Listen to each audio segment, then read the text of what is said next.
ଭୁବନେଶ୍ୱର ପ୍ରତ୍ୟେକ ଶିଶୁଙ୍କର ଅଧିକାର ସୁନିଶ୍ଚିତ ହେବା ଉଚିତ। ଶିକ୍ଷା, ସ୍ୱାସ୍ଥ୍ୟ, ସୁରକ୍ଷା ତଥା ସେମାନଙ୍କ ପ୍ରତିଭାର ଉପଯୁକ୍ତ ବିକାଶ ପାଇଁ ସମସ୍ତଙ୍କୁ ମିଳିତ ଭାବରେ ପ୍ରୟାସ କରିବା ଆବଶ୍ୟକ ବୋଲି 36ତମ ପିକକ୍ ଶିଶୁମେଳାର ଉଦ୍ଘାଟନ ଉତ୍ସବରେ ବିଶିଷ୍ଟ ବ୍ୟକ୍ତିମାନେ ମତବ୍ୟକ୍ତ କରିଥିଲେ।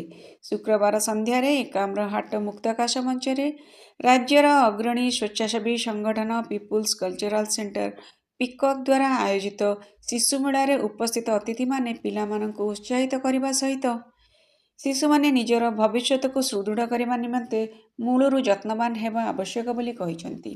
ଉଦ୍ଘାଟନୀ ଉତ୍ସବରେ ଅତିଥି ଭାବରେ ଯୋଗଦେଇ ଅତିରିକ୍ତ ସମ କମିଶନର ଶ୍ରୀଯୁକ୍ତ ମଦନ ମୋହନ କହିଥିଲେ ଯେ ପ୍ରତ୍ୟେକଟି ଶିଶୁର ବଞ୍ଚିବାର ଯେମିତି ଅଧିକାର ଅଛି, ସେମିତି ପ୍ରତିଟି କ୍ଷେତ୍ରରେ ନିଜର ସ୍ୱପ୍ନକୁ ସାକାର କରିବା ନିମନ୍ତେ ପ୍ରଚେଷ୍ଟା ଜାରି ରଖିବା ଜରୁରୀ।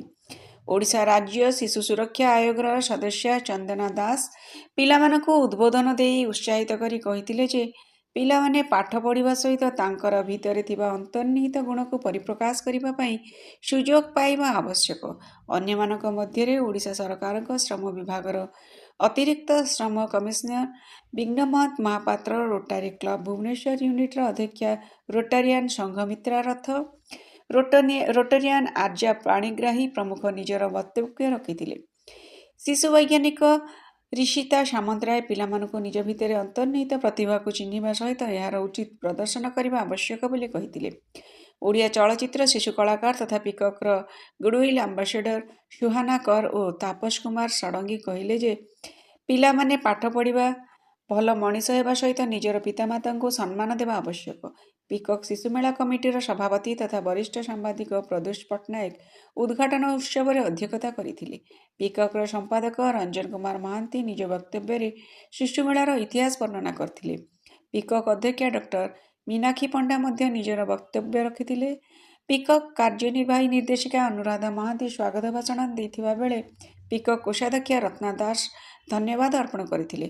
ଏହି ଅବସରରେ Dashavatar Natyashala, Lakshya dance group, Tapasya devotion for dance, Chetana school ଓ Abantika academy of cultural and social welfare ଶିଶୁ କଳାକାରମାନଙ୍କ ଦ୍ୱାରା ଆକର୍ଷଣୀୟ ସାଂସ୍କୃତିକ କାର୍ଯ୍ୟକ୍ରମ ପରିବେଷଣ କରାଯାଇଥିଲା। ପିକକ୍ର ଜ୍ୟୋତି ଶଙ୍କର ମହାନ୍ତି, ସୁମିତ୍ରା ମହାନ୍ତି, ଉପମା ମହାନ୍ତି, ପୂଜା ପଣ୍ଡା, ପାଣୁ ବେହେରା ପ୍ରମୁଖ କାର୍ଯ୍ୟକ୍ରମ ପରିଚାଳନା କରିଥିଲେ। ଏହି କାର୍ଯ୍ୟକ୍ରମ 20 ତାରିଖ ପର୍ଯ୍ୟନ୍ତ ପ୍ରତ୍ୟେକ ସନ୍ଧ୍ୟାରେ ଚାଲୁ ରହିବ।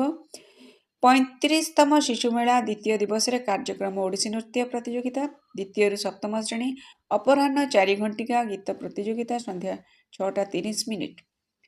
ସମୃଦ୍ଧ ଓଡ଼ିଶାରୁ ରଜତ ମହାପାତ୍ର।